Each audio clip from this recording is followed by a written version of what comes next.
Olá, o meu nome é Sueli, sou estudante de Teologia da Universidade Unicesumar e neste podcast vou falar sobre o nascimento de Cristo e o cristianismo. Então, no contexto de um cenário político estável, diversas ramificações do judaísmo convencional e marcado por um sacerdócio corrupto, que pouco tinha a ver com o Deus que se apresentou a Abraão, Isaque e Jacó, é em que o menino vem ao mundo. O primeiro evangelho escrito em ordem cronológica foi o Evangelho de Marcos, e nele não há registro do local de nascimento do Messias. Já os evangelhos de Mateus e Lucas atestam para a cidade de Belém. Lucas é o mais específico ao afirmar que os pais de Jesus viviam em Nazaré, na Galileia, e por conta de um censo organizado pelo imperador, deveriam estar na cidade de seus ancestrais, que era Belém. A história começa com o nascimento de Jesus. Após seu nascimento, temendo a ameaça de morte, visto que Herodes ansiava matar aquele que poderia roubar o seu trono, José e Maria refugiaram para o Egito e voltaram após a morte do temível rei. Porém, ao saberem que Arquelau estava governando no lugar de seu pai Herodes, eles seguiram para viver em Nazaré. O ministério de Jesus iniciou quando ele tinha 30 anos de idade.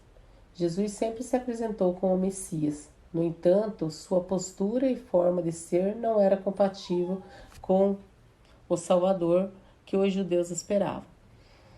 A história nos conta que o modo do comportamento, os ensinamentos deixados e os milagres feitos por Jesus causaram grande incômodo aos líderes romanos da época, que não aceitavam a chegada de um novo líder.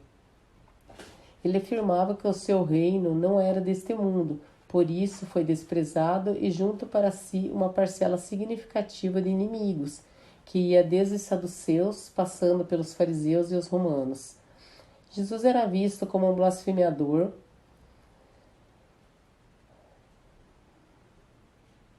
e seus sermões eram uma afronta à religião tradicional, pois pregava o amor ao invés da lei, afirmava ser o Filho de Deus e o Deus encarnado.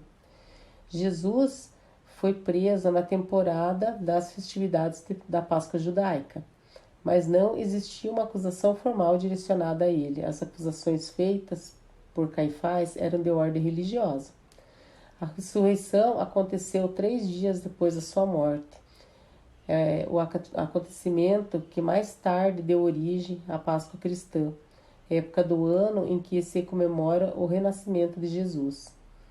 Os princípios morais demonstrados e vividos por Jesus durante sua passagem pela terra são seus grandes ensinamentos e até hoje são considerados como um modelo.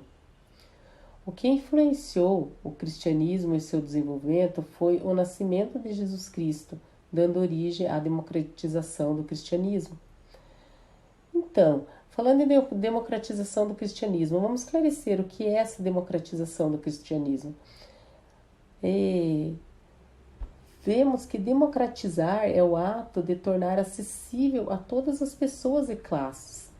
Já o cristianismo é uma religião baseada na crença em Jesus Cristo e em seus ensinamentos. Jesus não criou uma religião. Ele era judeu, agia segundo a tradição judaica e afirmava que ele não tinha vindo para revogar a lei, mas para cumpri-la. Em Antioquia, os discípulos foram chamados pela primeira vez de cristãos. A transformação do cristianismo em uma religião, para além da segmentação, foi feita pelos apóstolos de Cristo, e não pelo próprio Cristo. Simão Pedro foi o principal desenvolvedor da religião cristã. O coração do império tornou o cristianismo democrático. Ele acreditava que a conversão do cristianismo era através da circuncisão. Porém, Saulo de Tarso, também chamado de Paulo, discordava, dizendo que a conversão não presumia no ritual. Paulo defendia a circuncisão da alma e não do corpo. Paulo era perseguidor da igreja primitiva, até que em uma viagem para Damasco é encontrado por Jesus, batizado e começa a evangelizar. Muitos teólogos, em especial protestantes alemães, afirmam que em toda a história da Igreja, Paulo foi a segunda pessoa mais importante atrás apenas de Cristo. Foi com ele que vemos a helenização do cristianismo, pois tinha necessidade de expandir o cristianismo para a sociedade. Houve várias influências no decorrer da história, até surgirem as reformas protestantes, empreendida por Lutero, que coroou o período de intensas transformações e intensas democratização do cristianismo, fazendo com que todos tenham acesso ao conhecimento, e assim todas as classes sociais tiveram acesso à doutrina cristã, que tem como fundamento Jesus Cristo, o Filho de Deus, tornando assim popular em toda a trajetória seus ensinamentos. E concluindo que se não fossem os eruditos e filósofos da época que colocaram a filosofia grega e deram base ao cristianismo, falando a respeito do Logos, até mesmo Justino fala muito a esse respeito. Se não fossem os pais da igreja em liberarem o cristianismo para todas essas camadas da sociedade, não teríamos uma democratização do cristianismo. Então, uma recomendação, uma indicação de um livro que vocês possam se aprofundar mais na história é o livro da História da Igreja, Idade Antiga, do professor Felipe Aquino. Muito obrigado, este foi o meu podcast e até a próxima.